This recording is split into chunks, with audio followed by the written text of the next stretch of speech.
Chamarajanagar DC ಕಚೇರಿಯನ್ನ ಸ್ಫೋಟಿಸೋದಾಗಿ ಬೆದರಿಕೆಯ ಒಂದು email ಸಂದೇಶ ಬಂತು. ಡಿಸಿ ಕಚೇರಿನೇ.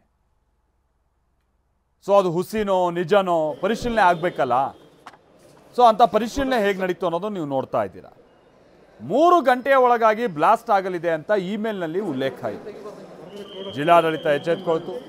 ಜಿಲ್ಲಾ SP ಕವಿತಾ ಅವರಿಗೆ ಮಾಹಿತಿಯನ್ನು ಕೊಡ್ತಾರೆ ಜಿಲ್ಲಾಧಿಕಾರಿ ಕಚೇರಿಯಿಂದ.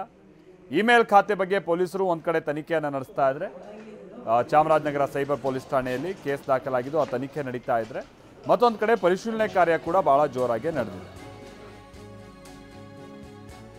ಜಿಲ್ಲಾಧಿಕಾರಿ ಕಚೇರಿ ನೌಕರರಿಗೆ ರಜೆ ಘೋಷಣೆ ಕೂಡ ಮಾಡಲಾಗಿದೆ. ಚಾಮರಾಜನಗರ DC ಕಚೇರಿಗೆ ಬೆದರಿಕೆಯ ಇಮೇಲ್ ಹೀಗೆ ಬರ್ತಾ ಇದ್ದ ಹಾಗೆ ರಜೆ ಘೋಷಣೆಯನ್ನ ಮಾಡಿದೆ. DC ಕಚೇರಿಯಲ್ಲಿ ಮತ್ತೊಂದು ಕಡೆ ಖಾಕಿ ತಲಾಶ್ ಮುಂದುವರೆದಿದೆ. ಇಲ್ಲಿ ಏನೋ ಅಲ್ಲಿ ಈ ಮೂಲೆಯಲ್ಲಿ ಏನಾದರೂ ಸರ್ಕ್ಗಳನ್ನಿಟ್ಟಿರೋದು ಮತ್ತೊಂದು ಹೀಗೆ ಯಾವುದನ್ನು ಬಿಟ್ಟಿಲ್ಲ. ಎಲ್ಲ ಪರಿಶೀಲನೆ ಮಾಡುವಂಥ ಕಾರ್ಯ ಆಗಿದೆ. ಜಿಲ್ಲಾಧಿಕಾರಿ ಮಾತನಾಡಿದರೆ ಬನ್ನಿ ಕೇಳೋಣ. ಆತಂಕ ಪಡುವಂಥದ್ದು ಖಂಡಿತ ಅಗತ್ಯತೆ ಇಲ್ಲ. ಯಾರೂ ಸಾರ್ವಜನಿಕರು ಆತಂಕ ಪಡುವಂಥದ್ದಿಲ್ಲ. ಇದು ಪ್ರಿಕಾಷನರಿ ಮೆಜರ್ ಅಷ್ಟೇ. ಒಂದು ಅರ್ಲಿ ಮಾರ್ನಿಂಗ್ನಲ್ಲಿ ನಮಗೆ ಒಂದು ಇಮೇಲ್ ಬಂದಿದೆ.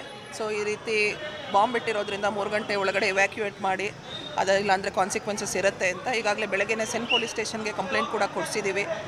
ಸ್ಟೇಟ್ನಲ್ಲಿ ಕೂಡ ನಮ್ಮ ಡಿಸ್ಟ್ರಿಕ್ಟ್ ಇನ್ಚಾರ್ಜ್ ಸೆಕ್ರೆಟರಿ ಅವರು, RC ಸರು, DIG ಸರ್ ಅವ್ರ ಗಮನಕ್ಕೂ ತಂದಿದ್ದೀವಿ. ನಾವು ಸ್ಟ್ಯಾಂಡರ್ಡ್ ಸೆಕ್ಯೂರಿಟಿ ಪ್ರೋಟೋಕಾಲ್ ಏನಿದೆ ಅದನ್ನು ನಾವು ಫಾಲೋ ಮಾಡಿ ಇವ್ಯಾಕ್ಯುಯೇಟ್ ಮಾಡಿ, ಈಗ ಬಾಂಬ್ ಸ್ಕ್ವಾಡ್ ಕೂಡ ಒಳಗಡೆ ಹೋಗಿದೆ, ಚೆಕ್ ಮಾಡಿಸ್ತೀವಿ. ಸಾರ್ವಜನಿಕರು ದಯವಿಟ್ಟು ಮಧ್ಯಾಹ್ನದ ಮೇಲೆ ಕಚೇರಿಗೆ 3 ಗಂಟೆ ಮೇಲೆ ಬನ್ನಿ. ಯಾರು ಬರೋದಿದ್ರು ಯಾವುದೇ ರೀತಿ ಆತಂಕ ಪಡುವಂತಿಲ್ಲ. Just as a precautionary measure.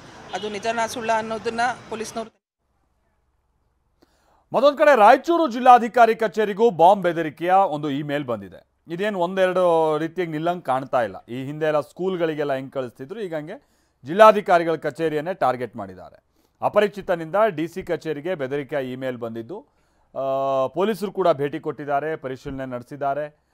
Raichur ಗ್ರಾಮಾಂತರ ಪೊಲೀಸರಿಂದ ಮಾಹಿತಿ ಸಂಗ್ರಹಿಸೋ ಕೆಲಸ ಇದೆಲ್ಲ ನಡೀತಾ ಇದೆ.